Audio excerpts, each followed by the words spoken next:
Alright, so guys, a new week means a new video. I'm the MDC in MDCrx, and for this week, we're gonna be moving off the vein of the live session I did earlier this week at about Wednesday with Dr. Errol Wilson. We're talking about safer sex practices for this Valentine's weekend. So I'm just moving along that vein and basically kind of doing a little summarization because we did talk about this topic in the live session. But for this video, I'm just gonna talk a little bit on contraceptives. So as I said, we did talk about contraceptives in the live I did Wednesday with Dr. Wilson, but for this video I'm just gonna look at 5 specific ones and how they work and their effective rates and what they do, this and that. Alright, so beginning this short little video, we're gonna first look at IUDs, or Intrauterine Devices. So these are little devices that are implanted by a health professional. They can be in the shape of either T and they help to prevent pregnancies. It's 99% effective. And it can last up to 5 to 10 years. So if you're looking to not be pregnant for a long period of time with low maintenance and low effort, then the IUD could be a good consideration for you. It does not, however, prevent STIs. The second contraceptive method we're going to look at is oral birth control pills. So these are pills that the woman would take once daily, just like the IUD. Because men can't get pregnant, so the woman would insert the IUD and the woman would take the birth control pills. It's a 1-a-day pill. You start taking it about 1 to 5 days after starting your first period, and they say that it is effective immediately as soon as you start taking it. But just as a precaution, say if you start taking it today and you probably have something planned Sunday or Saturday, then it would be best for you to just wear a condom as a precaution. But these are 99% effective, so just make sure you're taking it as how the pharmacist is telling you to take.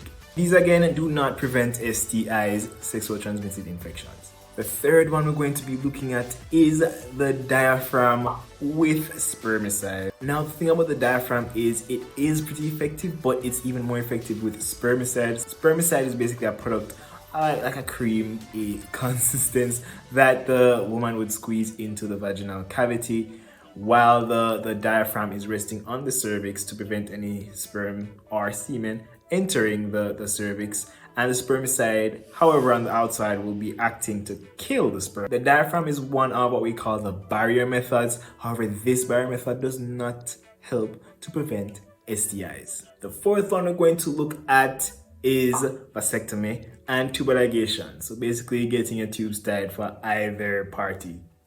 So in men it's called vasectomy and in women it's called tubaligation. What happens is they basically, in the women, cut the fallopian tubes and tie them off. In the men, cut the vas deferens, that's the tube that connects the testes to the actual shaft to produce or provide the semen to enter the vagina. So those tubes are cut off and tied.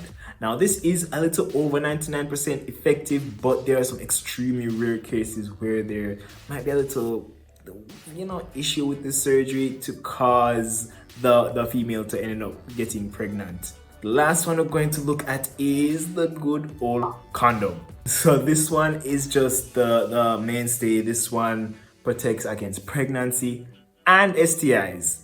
Now you have the male condom, I have the female condom, and you have latex based and latex free. So if you're allergic to latex, don't worry, you can always get latex free. Now for the condom, as we know, pinch, leave an inch, and roll onto the male genitalia. When it comes onto the women, for the femidom, just squeeze on the little ring on the closed end and then insert it into the vagina. Then use your finger to push it as far as possible until you feel it making contact with the cervix. And then in either case, you should be good to go. Now, before using it, make sure there isn't any degradation of the condom at all. There isn't any difference in the integrity than what you're normally used to, especially if it's coming from the other person. Because once there's a rip or a tear in either of those, then you're definitely susceptible to getting pregnant or getting STIs. And it's important to properly store them. So store them in somewhere cool and dry, not in the wallet. Men, please, not in the wallet.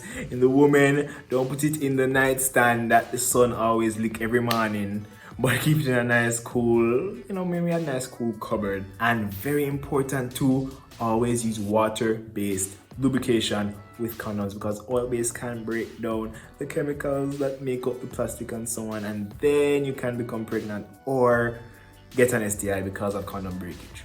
Alright, so that's been the quick little video on these little contraceptives that we're looking at, so you guys don't have to end up with October baby. October?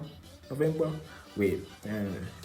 Yeah, October baby this weekend. Or if you're just looking to, have, a nice time with your partner but not get pregnant, or you guys haven't really disclosed your status to them either way and you just want to, keep everything safe, then the condom is definitely your go-to to prevent from STIs and pregnancy. And remember, if you're with somebody, or if you're not and you're single, still get tested. Just get tested so you can know your status and you can know your partner's status. If you guys like this video, just like it and share it around with your friends. I'd love if other people could get this information. All the people who can and need it, I'd love for them to get it. So just share it around. I love when you guys do that each week. Thank you so much for watching the video this week. If you have any questions, you can leave it in the comment for me, or you can DM me and I'll try to answer you guys. I always try to answer all of you guys. Thank you so much for watching this video this week, and I hope to see you next week again.